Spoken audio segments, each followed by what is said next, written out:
Contingent contract section कहां से कहां तक? 31 से लेकर 36 तक।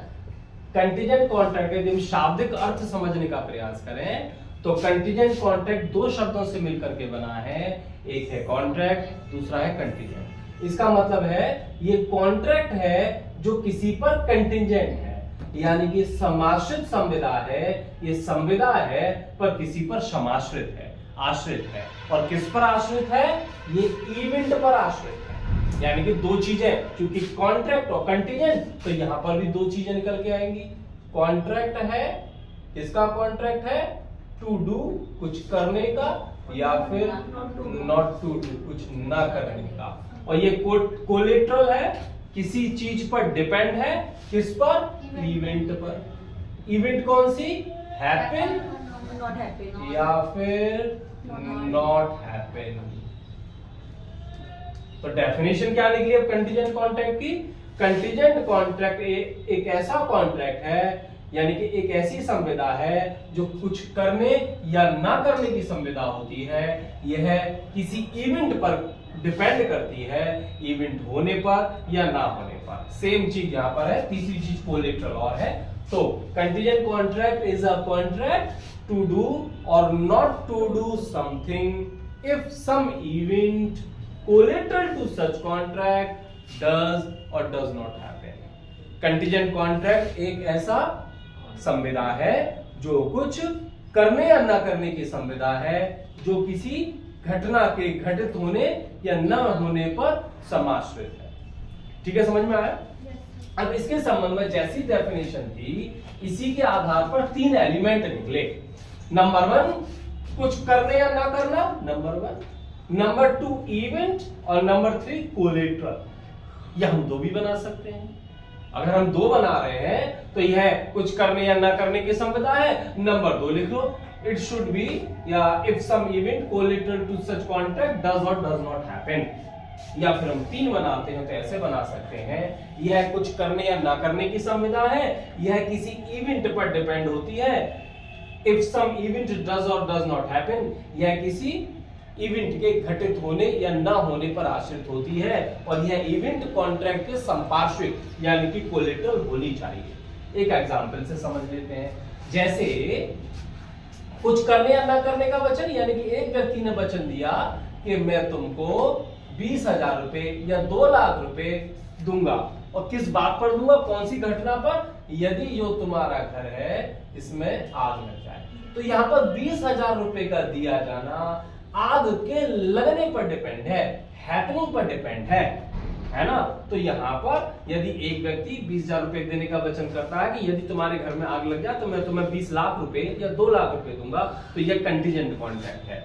एक केस है आपका चंदूलाल हरजीवन दास वर्सेस सीआईटी। इस मामले में कोर्ट ने कहा कि जितनी भी बीमा की संविधाएं होती हैं, क्षतिपूर्ति कॉन्ट्रैक्ट ऑफ इंडेमनिटी होती हैं, सब कंटीजेंट कॉन्ट्रैक्ट होती हैं, सिवाय जीवन बीमा के, यानी कि जीवन बीमा नहीं होती। चूंकि मैंने अभी बताया था कि हमारी कंटीजेंट कॉन्ट्रैक्ट दो चीजों पर डिपेंड थी, हैपन घटना के घटित होने पर या घटना के ना घटित होने पर। तो इसी आधार पर सेक्शन भी डिवाइड है इसका। जैसे इवेंट के घटित होने पर कंटीजेंट कॉन्ट्रैक्ट डिपेंड है तो सेक्शन 32, और ना होने पर, ना घटित होने पर है तो सेक्शन 23। इसके साथ हमें करना है read with section 35 para first, इसके साथ है रीड विद सेक्शन 35 पैरा 2, है ना? 32 के साथ 35 और 33 के साथ 35 दो।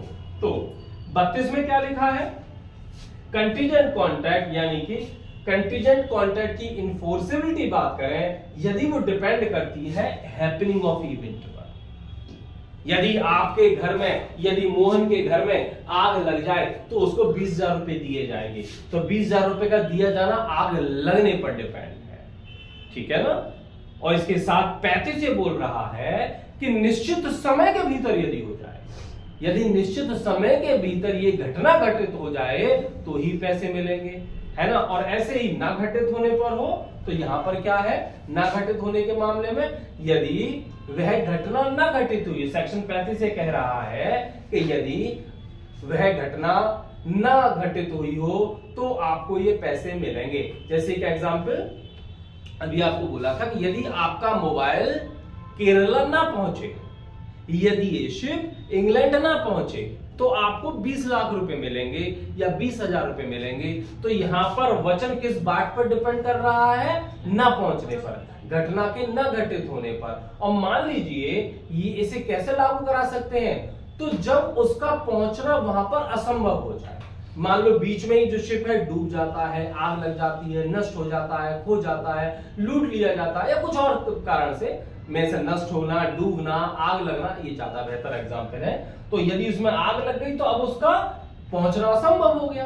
तो जब उसका असंभव हो जाए तब कंटीजेंट कॉन्ट्रैक्ट को हम लागू करा सकते हैं। ये 33 है। और 35(2) ये कह रहा है कि विनिर्दिष्ट समय के भीतर, यानी कि यदि 1 दिन का समय दिया था तो 1 दिन के भीतर यदि वो ना पहुंचे तो उसे लागू करा सकते हैं। ठीक है ना? तो ये सेक्शन आपका 35 है। सेक्शन 36 ये कह रहा है यदि समाश्रित संविदा डिपेंड करती है किसी असंभव घटना के घटित होने पर। अब चूंकि असंभव घटना है तो ये तो घटित होगी ही नहीं, इसलिए 0 है। जैसे इन्हें ये कहा कि यदि 2 सरल रेखा मिल जाए, एक सीधी रेखा जाती हुई मिल जाए, तो सीधी रेखा जा रही है तो वो कभी मिलेंगी ही नहीं, उनका मिलना असंभव है। तो ऐसा करार जो असंभव घटना के घटित होने पर आश्रित हो 0 होता है। और सेक्शन हम 34 के बारे में बात करें तो सेक्शन 34 जो बोल रहा है डीम्ड इम्पॉसिबिलिटी, मान ले रहे हैं कि वो असंभव है। जैसे मैं इसमें एक एग्जाम्पल दिया है, का करार करता है यदि ग से खा विवाह करे तो वह खा को एक धनराशि देगा, परंतु वो घ से ग विवाह कर लेती है। घ से किसने विवाह कर लिया? ग ने विवाह कर लिया।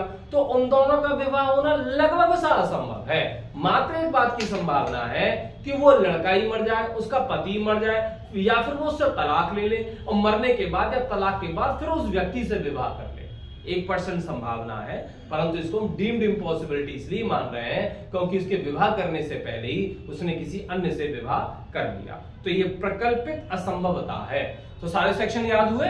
सेक्शन 31 में हमारी डेफिनेशन दी गई है, कंटीजेंट कॉन्ट्रैक्ट की डेफिनेशन।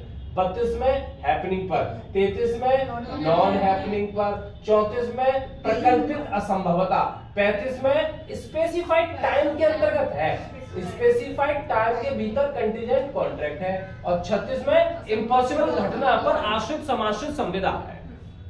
ठीक है? तो ये आपकी जब असंभव हो जाए वो चीज, तो जिस पर असंभव घटना पर आश्रित हो तो वो हो जाएगा। समझ में आया?